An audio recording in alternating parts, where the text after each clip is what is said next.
Good evening, everybody. Thanks for joining us. My name is Susan Bowden, and I'm the Digital Outreach Coordinator for the Archaeological Conservancy, and we are so glad that you've joined us this evening. When you popped in, there was a short poll for you to answer just one quick question. I'm going to end that in about 15 seconds. So if you haven't answered, do that real quick, and then we will get started. Tonight's lecture is wrapping up our Spring 2024 series. It's been focused primarily on internal conservancy things. You've heard about some of our grant projects, you've heard from our regional directors, and tonight our award-winning American Archaeology magazine is the major focus, so I'm glad you're here for that.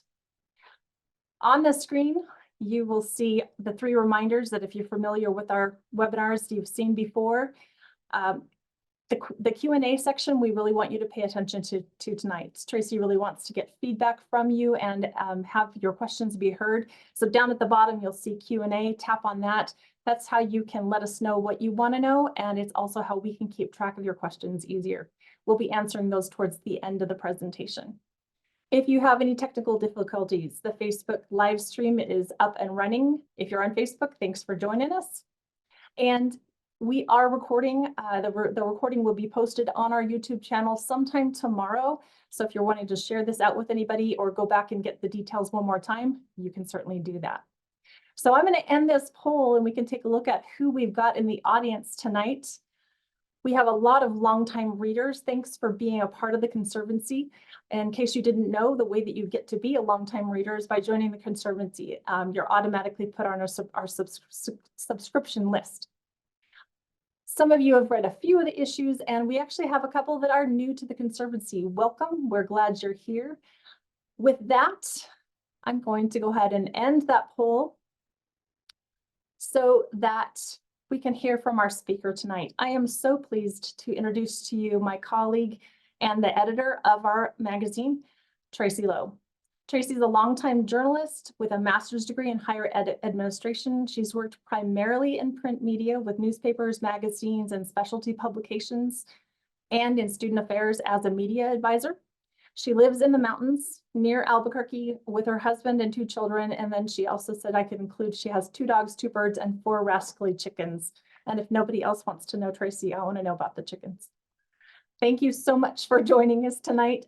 I'm going to go ahead and end my screen share so that you can grab it and share yours and tell us all about this amazing magazine that you run. Thanks for being here. Thanks so much for having me. I'm super excited to be able to talk with everybody today about American Archaeology. I love my job, and so I could talk about this all day, and I'm really excited to be here. And hopefully today I can tell you a little bit about myself, my background, and then go into more about the magazine, what its goals are, how the production process and design works, and how we decide on content and some other things like that. So I'm going to go ahead and share my screen if I can get it to work.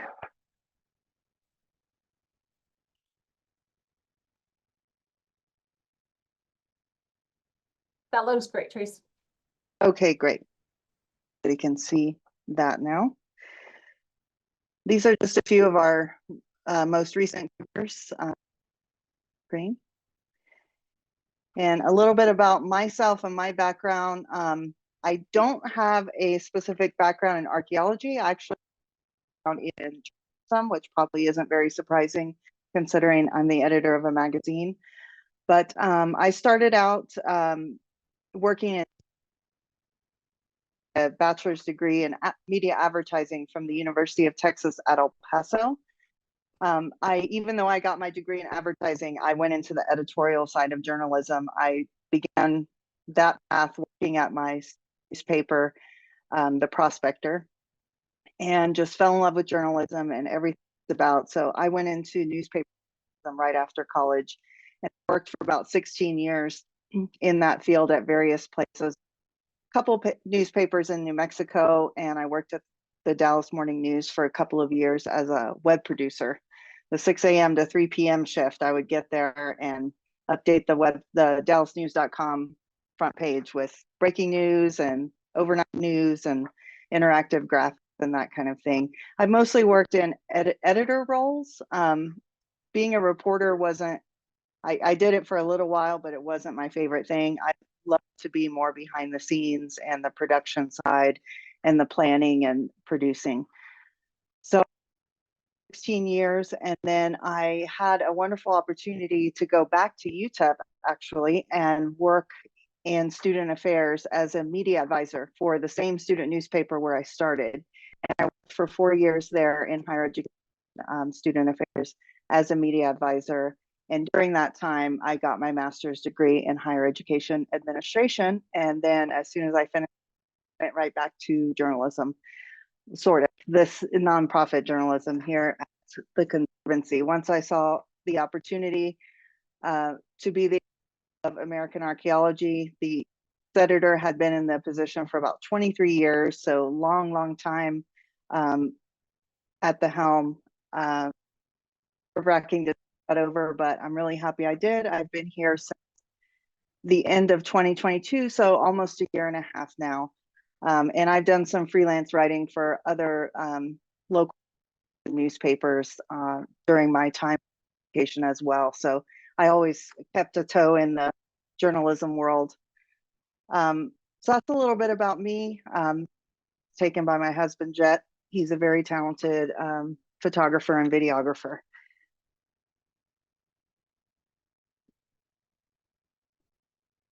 Now, but a little bit about the magazine in general. It is published quarterly, 4 issues a year, starting in 1997. And this Chaco was our very first cover, 1997. And these other two are a couple of older editions, 1998 and 2001. And the fall 2001 cover there on the Galt site was our very first cover that our current art director, Vicki Singer, designed, which I'll talk a little bit more about her and the design later on. But what's in the magazine? We feature 4 to 5 long form, full length feature stories on North American archaeology. Everything in American Archaeology focuses on North American archaeology only.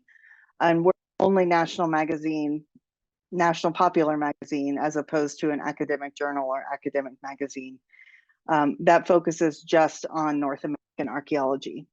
So that makes us pretty unique. And that includes Canada, Mexico, and with the Yucatan Peninsula, because it's all connected, and the Maya culture and Maya sites down there dip a little bit into Central America, but we do occasionally cover there. We also have shorter stories, news pieces. That's usually recent breaking situations, not really breaking news, but newer discoveries or projects that are just starting out. We also use the magazine opportunity to communicate to our supporters, our donors and subscribers about new acquisitions that the has taken on. We have close to 600 archaeological preserves owned by the Conservancy by now, so there's constantly updates to be handing out as far as that goes, and that's all really exciting new properties, so we like to communicate that to our readers. Field notes is just little updates about what we're doing in our various regions at our various sites, whether that's research or signage or new partnership, kind of any and everything that goes on. We update readers on that. We include book reviews of new archaeology books that have come out in that year. We let readers know a little bit about our tours that are offered annually, several tours per year that they can partake in. And of course, we always give credit to our patrons, our donors, and list them in every issue. One thing I really wanted to accomplish when I first became editor, which I did accomplish recently, was to do a readership survey. So I wanted to see who's reading the magazine and who they are, what they like, what they do. And so I sent out a readership survey last year and got so much good information from that. I was blown away by the amount of response that I got. I think my response rate was about 18%, and over 1,500 people replied to the survey. And what we found was that percent of our readers are over the age of 60. About 82%, I think, are retired, or over 80% are retired, affluent, and highly educated. I think 92% of our readers has a college degree. And interestingly, this wasn't a huge surprise to me, but only 14% of our readers are archaeologists, which is, I think, a common misconception, because this isn't really an industry magazine. This is more of a niche topic on archaeology. So the large majority of our readers are just people who are interested in archaeology, in particular North American archaeology. We found that our reader, huge amount, are very high in volunteering, citizen science endeavors, avocational archaeology, and many were leaders of cultural preservation organizations such as foundations. Our readers were equally split among our 5 regions, and about 50% of our readers donate specifically to the Conservancy in order to get American Archaeology magazine. And this is just a sampling of statistics from our survey. As I said, most, over 80%, are retired, highly educated, and you can see the divide among the regions of where the readers mostly are. And I was surprised to see that it was so evenly distributed across the country. So that was really exciting and interesting to learn.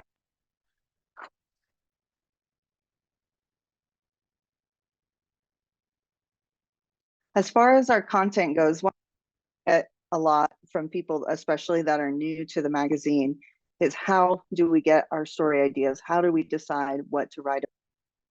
And that comes from a variety of sources. A lot of our full-length features, recent or ongoing research, typically, and this was advice that the former editor gave me, typically we write a full-length feature on research that's been underway for at least 2 to 3 years. A lot of these projects and excavations are year projects or more, and gives us enough information, enough data and analysis that's been done at that point in a research project that we can do a really nice, rich, full-length feature. There are times where we do more topical stories that, or a new research project, but for the most, we feature research that's been ongoing for quite some time. We go to annual conferences throughout the year. Our regional directors go to different conferences in their regions, and I always go to the SAA conference each year.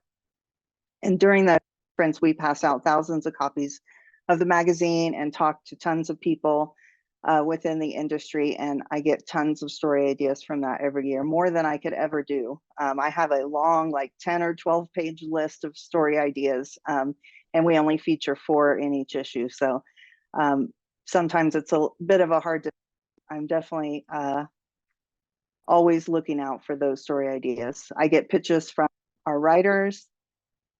Most of our writing is done by freelance writers, and that's another question that I get a lot. We have one part-time assistant editor and writer.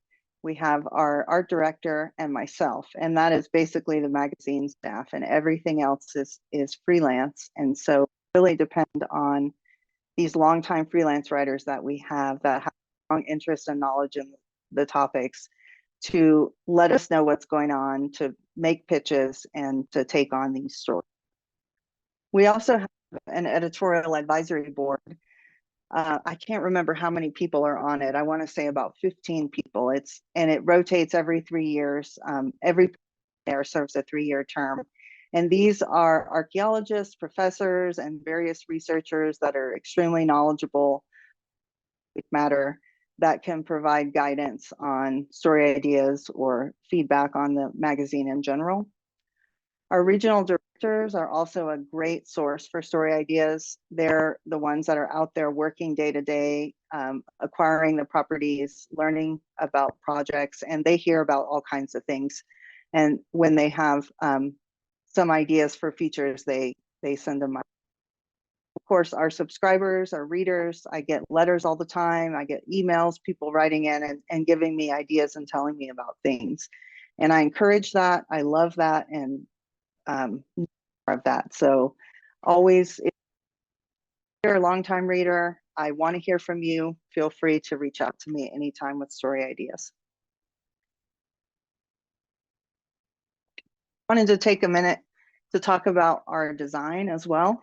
I wanted to give some big props to Singer. She's designing American Archaeology since 2000, so long time. As most people here at the Conservancy, it's a great place to work and to be and work to do. So here for quite some time. And I've been working with her this past year on doing a mini redesign, which we launched with our spring issue, the first issue of 2024. We didn't fully redesign the entire thing or change the content or the order or anything.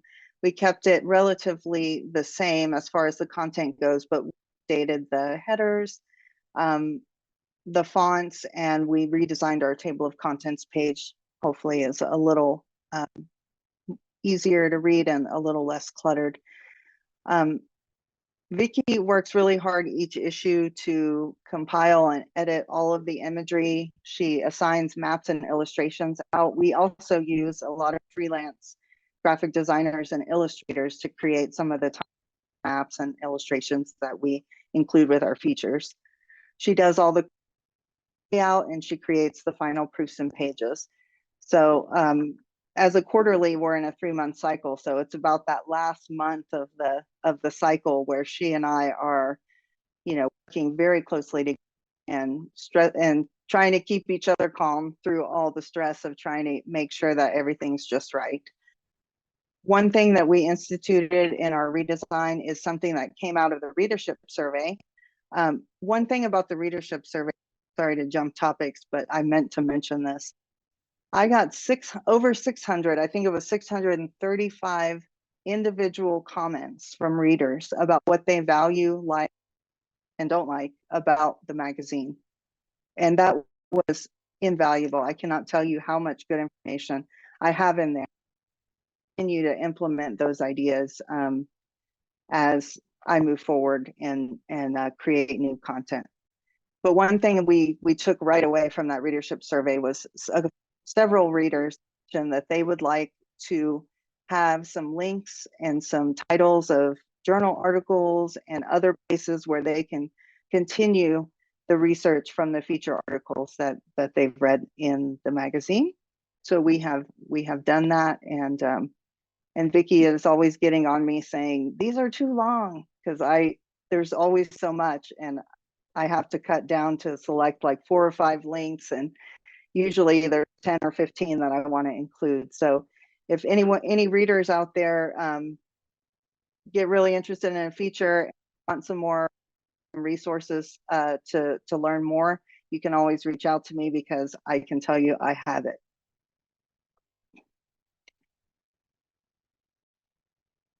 And speaking of our upcoming issue, I want to just give you a little sneak preview of what we've got coming up in our summer issue. It just went to the press like a day and a half ago. So it won't be out until June 1st. So you're getting sort of a first look here at that issue. Every summer we do a feature. This was something in our reader survey we found out that our readers really enjoy. Look forward every year to the travel features, either to kind of travel vicariously through the magazine or to find out more about places that they can actually visit. Because a lot of the work that we do here at the Conservancy are sites that are not, and this gives us a little bit of fun where we can actually go and see some of the archaeology and ruins and sites around the country.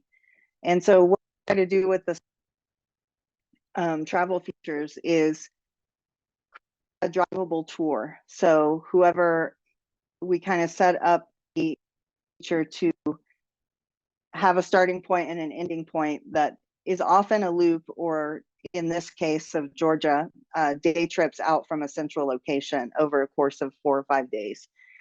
So I had the pleasure of doing this year's summer travel feature.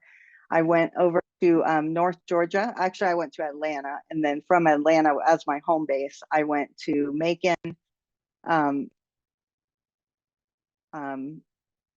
Dahlonega, and a couple of places all in between to look at different ruins spanning from, or sites, mound sites as well, from the Mississippi and through the Civil War.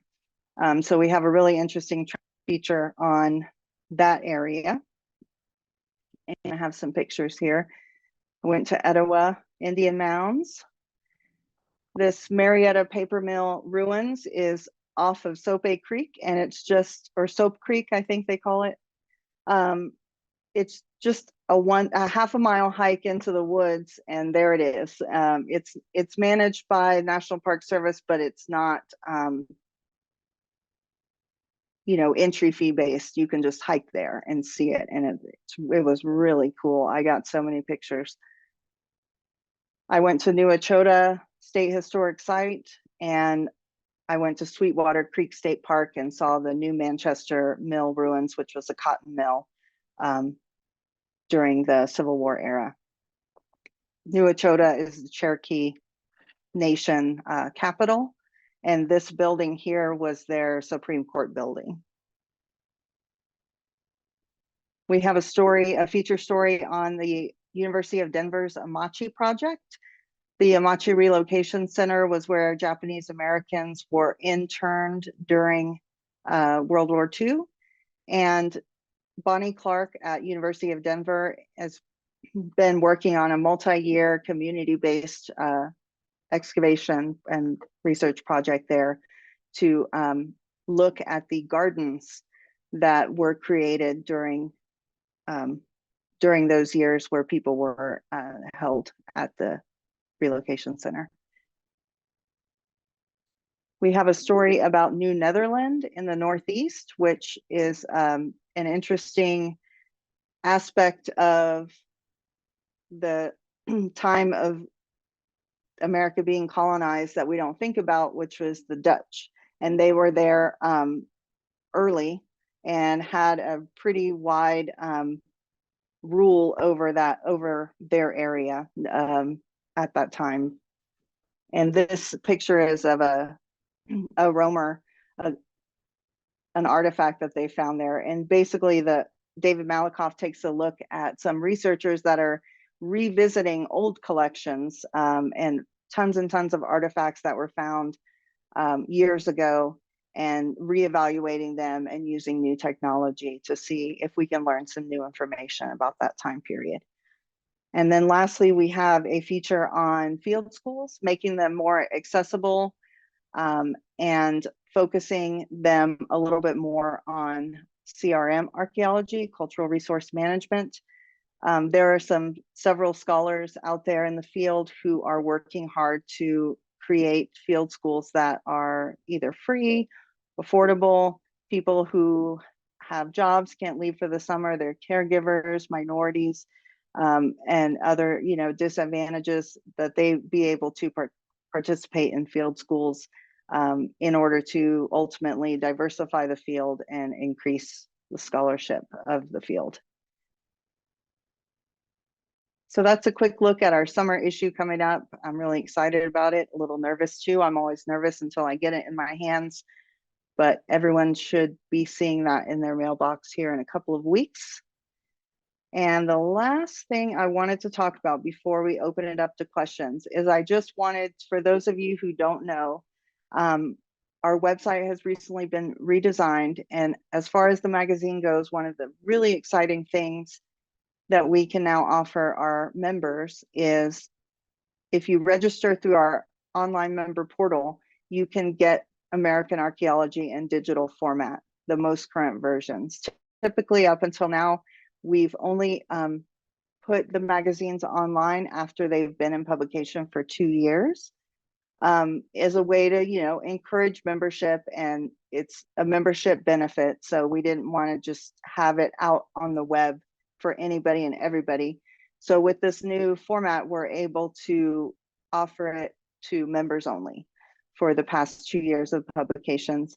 As well, you can get our entire archive, and the archive from 2 years and longer later are available to the public, and those are conveniently located now on the website and a lot easier to navigate, as we're storing them locally rather than on a third-party site. So I'm just going to click out here, Susan, and show them this area of the website, hopefully, if it works.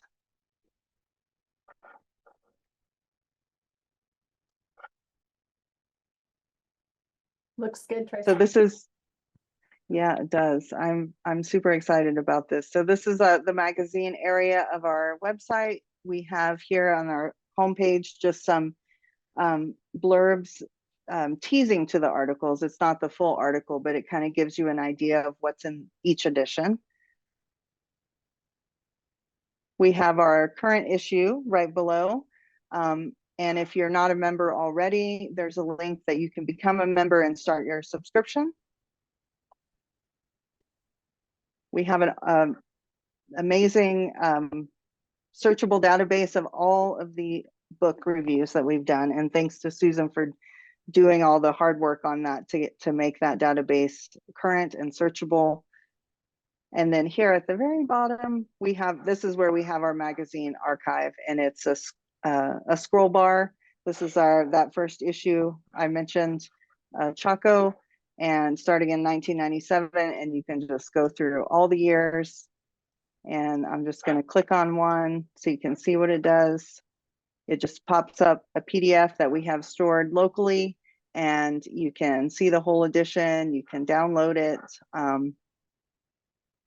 And yeah, it's really, really amazing. I was telling Susan just a few minutes ago, ever since we got this archive cleaned up and stored locally, I go and refer to it all of the time through my everyday work. I'm constantly going in and looking up old stories. So very valuable. And that is my spiel. And I would love to hear from you all what your questions may be, and or any feedback or comments, questions, anything that you have. So Tracy, you do have one question that I tried to answer, and as the newest member of the crew, I don't know that I had the right answer, so I'm going to ask you to clarify. Anne was asking about the readership survey. She didn't receive it, and she was curious about how it was disseminated. And for anybody out there, is there still opportunity to give you that feedback if people are interested in doing that? Yes, I would be more than happy to send the survey to anyone. We did it anonymously so that we could get some really good feedback, but if you don't mind not being anonymous, I can certainly send it to you, or mail it to you, or send it to you digitally, whichever you prefer. The way that we did that, we didn't send it to every single member. We chose a random sample, a representative sample, and I think that was about 2,000 people got mailings, and then a few thousand got an email with a digital survey. There was a little bit of overlap, but for the most part, the sample that we used was pretty representative. But of course, if you're interested in having one, I can send it out. No problem at all. All right, so Heather, I hope that that answered your question too. Tracy, I put your email address in the chat a little while ago. Is it okay if I just direct people to email you if they're interested in giving you that feedback? Sure.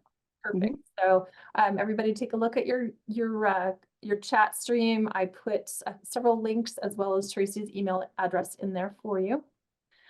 We've got another question for you, and this one, Okay. this one might be hard for you to answer. What's the most difficult aspect of being an editor?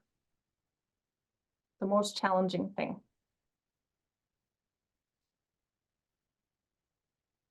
That is a good question, because there are a lot of challenging aspects to it, and it can vary from issue to issue depending on what challenges and problems crop up. I think the hardest thing to deal with is when one of the full-length features starts to crumble or fall through, especially when it's close to the deadline. And that actually happened last issue. We had out of our 5 features, we had 3 of them that at various times almost fell through for different reasons. And talk about stress levels, it started going way up on that one. Normally I don't have that many struggles because I try to research in advance, talk to the researchers ahead of time, make sure that they're okay with, you know, us doing a story.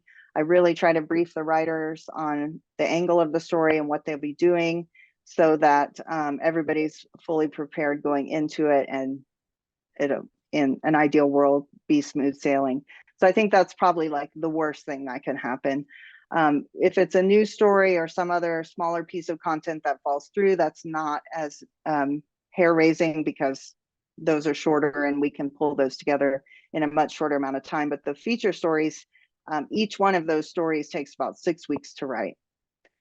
One aspect that I can easily get bogged down in is the fact checking, because once the writer completes the story and turns it into me, that's only the beginning of what we're doing with the story.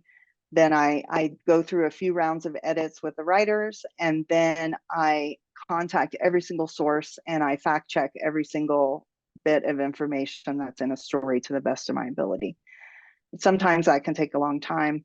You're dealing with people who are working at universities, and so for a couple of issues out of the year, our fall issue when people are gone all summer, and our spring issue when people are gone for the holidays, that presents a big challenge of trying to reach the people that we need to reach, both for the story, writing the story, and for fact checking. And then I guess if you're not organized, then this job is impossible to do, because it's a ton of moving parts. But that's what I love about it. I'm a very organized person. I love planning and coming up with systems and ideas and things like that. So that I'm in heaven when I'm doing that. And that's like, you know, at least half the job. Fantastic.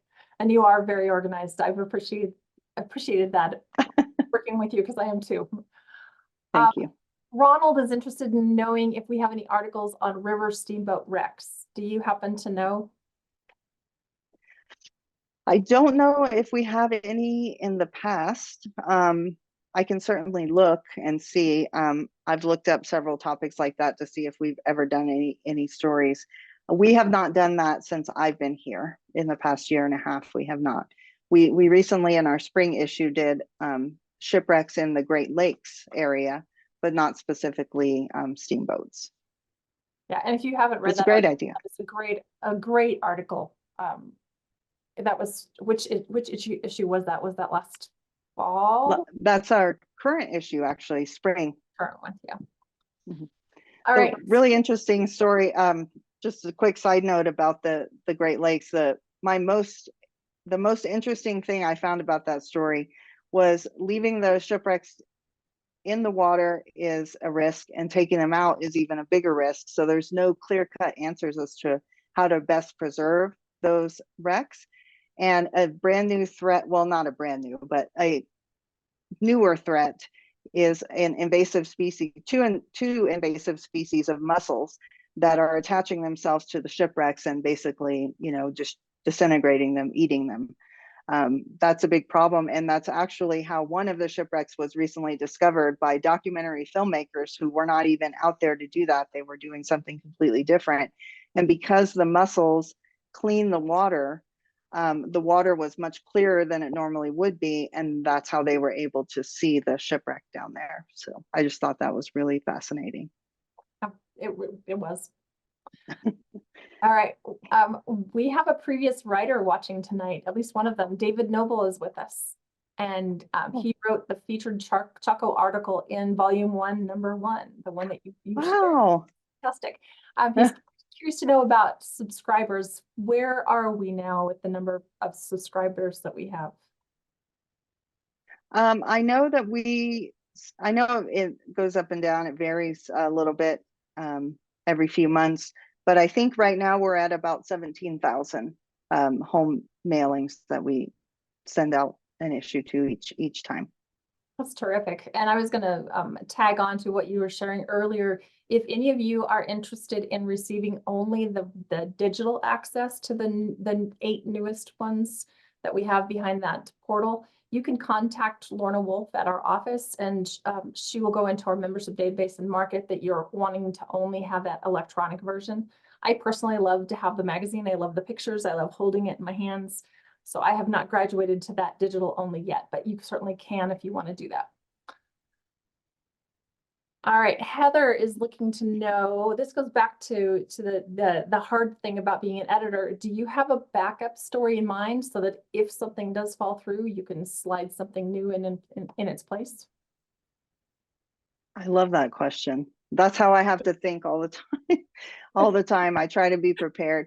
And this is what I've been trying to do. And I cannot tell you today that I've been successful, but I hope to be successful at this at some point. One of our writers, longtime writers, David Malakoff, and I have talked about this several times. And he keeps telling me, I'm going to write a story. I'm going to write 2 features, and then you can have one in your back pocket at all times, so that, you know, we'll get it like ahead of the game. And then that way, if anything ever falls through, you'll always have something, or you'll always have something for the next issue. Well, and I'm always, great, yes, let's do that. That sounds like a wonderful plan. And we brainstorm, we come up with the story ideas, and then I'm yanking his features from him like the minute he gets them done. Like, I need it.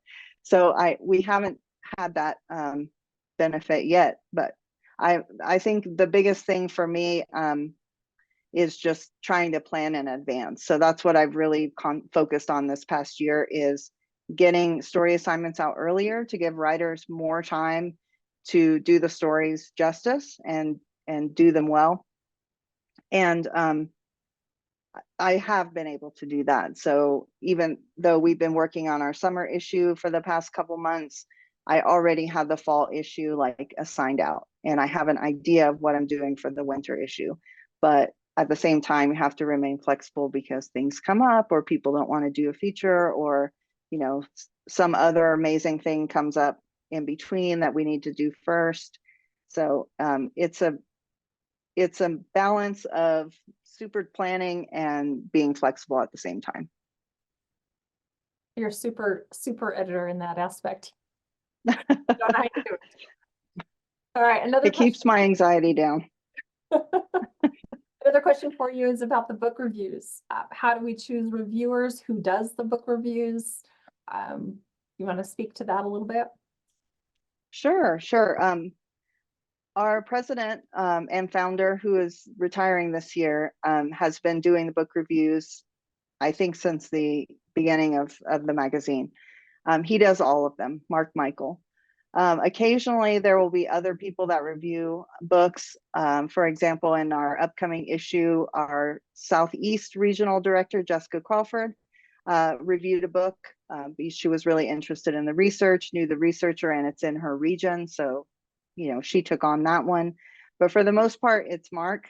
And now that he's leaving, actually starting with our fall issue, that's something that is probably going to get mixed up a little bit. I'm planning to do a few myself each issue until further notice.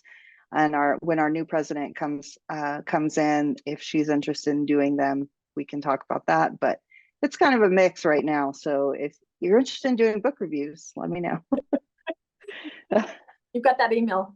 Check yeah, email right there in the chat. Great. All right, we've got one person who's making some suggestions. While I'm reading this off and telling Tracy about it, I'm inviting the rest of you to contribute to that list. She's really looking for reader suggestions for what should we have in the magazine. This person, who is anonymous, says they'd love to see an article on the newest research on First Americans. I'm writing this down. Another suggestion that they had was it would be great to have a piece on underwater underwater archaeology off the coast of California. I know we've done underwater archaeology in other places, but they're specifically suggesting West Coast. I see your Yeah, that's a great idea. I see your pencil moving. Yes, I'm just writing it down. One story that's been floating on my mind for a few months is somebody had brought this up months ago, and I can't remember who it was. But especially on the East Coast, and I'm sure on the West Coast as well, the sea level rise and or drought, various problems in different places, causing either shipwrecks to be unearthed or to make it more challenging to continue existing research in those areas because of erosion and other problems, things going underwater that were not underwater before or vice versa. So there's tons and tons of stories and features that we could do in that realm for sure. So I'll look at that. Yeah. I'm not seeing any more being dropped into that box. This is your last chance. No, not really. You've got Tracy's email, but if you have any other suggestions for her. Tracy, I've got a question that I've kind of wanted to know a little bit more about. One of my favorite aspects of the magazine is the photography. Where are we getting all that amazing photography from?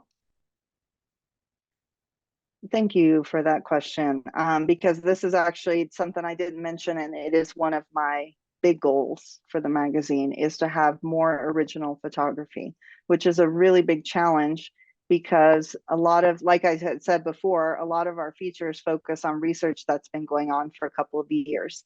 So it's really difficult to get that timing just right, where we can find a photographer in the region of the country that we need them to be at the right time, which is usually summer, when during field season, when excavations are going on and the weather's permitting action, things to be happening. So because of that challenge, historically and currently, we rely heavily on Vicky to contact our sources, the researchers, professors, students who are working on these projects, to museums in some cases, to give us photographs, to allow us to use them. Sometimes we purchase them, sometimes people let us run them for free, which is very generous of them. But it is definitely on my radar that I would like to have some original photography. I took some pictures of myself, not of myself, I took pictures myself of Georgia when I went there. And I haven't worked professionally as a photographer, but it's kind of a side hobby that I like to do. And I've been actively working on improving my photography over the years.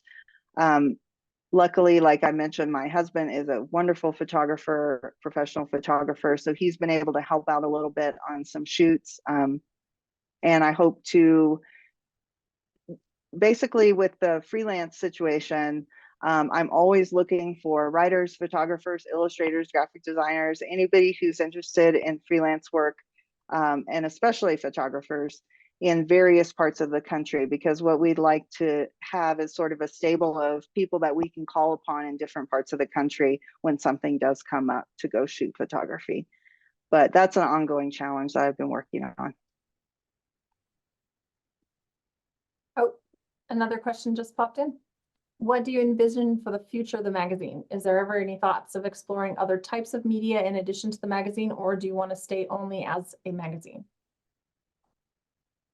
Well, I haven't really thought about expanding beyond a magazine. I think a big step for us was working with you, Susan, on getting everything available digitally, as I get a lot of requests, and a lot of times from educators that want PDFs of parts of the magazine, certain articles to use in their classes, and to post on their, what are those called? The programs that people do, their online classes. I'm forgetting the word right now.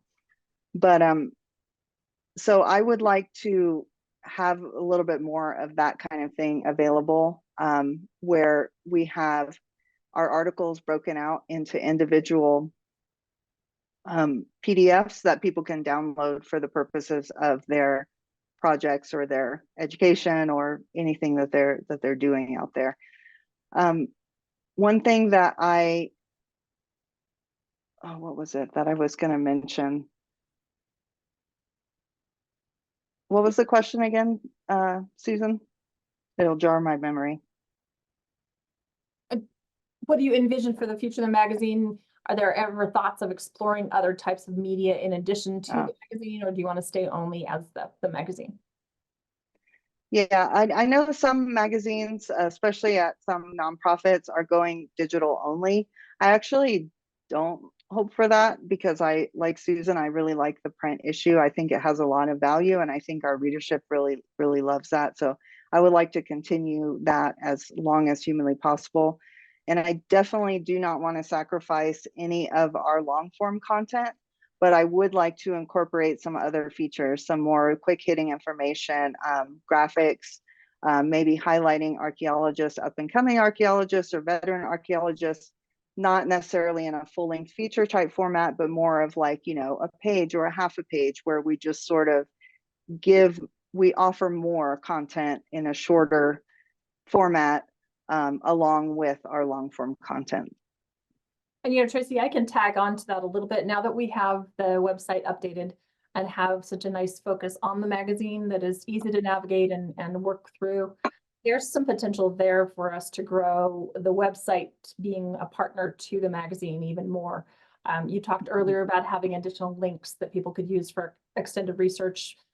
You and I can talk about how do we incorporate them so that we can use that website as a jumping off place for people to dig in and learn more. Definitely.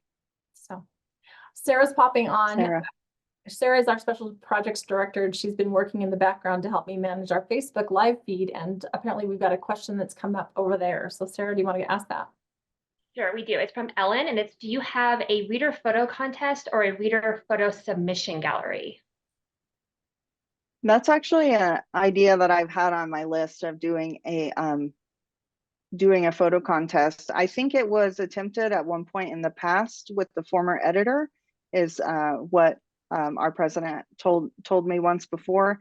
And from the sounds of it, I don't think it was, I don't think there were many submissions, which is interesting because I think it would be an excellent thing to do. And I would love to do it because our readers are incredibly knowledgeable about various sites and archaeology in general, and especially North American archaeology. And people are out and about and they're seeing things and doing things. And I want to hear about that and I want to see those photos. So that's definitely something on my radar and I would love to do it. The photo submission gallery is an interesting idea. I had not thought of that.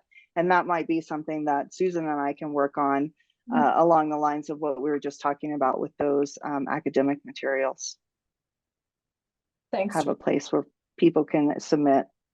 Yep, absolutely. I think we're glad to have these new tools to be able to take advantage of them and make both of them better. It'll improve the website and it'll improve the magazine too. That's a good collaboration.